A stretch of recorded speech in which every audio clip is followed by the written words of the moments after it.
right, boys and girls? Number 3 says, the school purchased 45 tote trays for classrooms.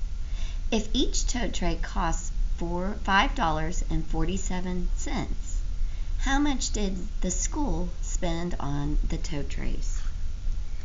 So when I go back and I think about our question, the school is buying tote trays and we want to know how much they spent. That's the summary of what's happening. So if I want to know how much they spent, I would answer that by saying they spent blank, because that's going to be a dollar amount. Now if I write too fast for you, feel free to pause the video so that you can catch up.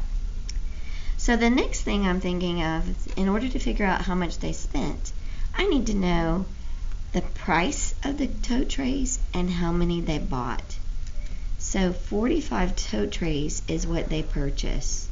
So I'm going to put TT for tote trays, and they purchased 1, 2, 3, skip a few, 45 tote trays.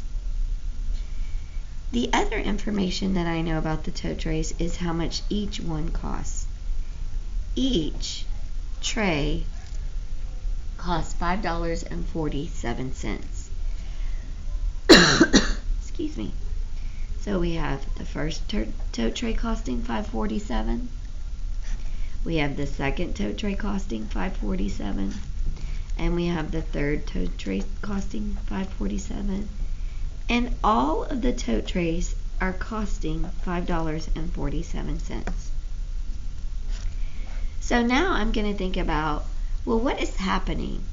Do I have equal or unequal groups? So based on my picture, it looks like I have the same thing happening over and over again. So I have equal groups. I'm going to write that down. Now what am I going to do with these equal groups? Am I trying to find the total, or do I have the total? Well, they want to know how much was spent. And so in order to figure out how much was spent, I'm going to need to multiply to find the total. So I'm going to join equal sets. So when I think of quick and easy estimates for these two, for this, I think about $5.47. Well, that's about $5.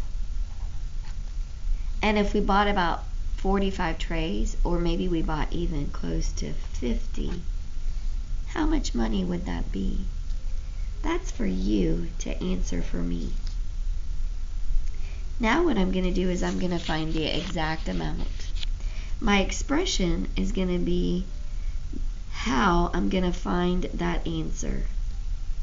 And so how am I going to find that answer would be to set it up with more digits on top, $5.47 times 45. And I'm going to need to make sure that I multiply that carefully. That is your job.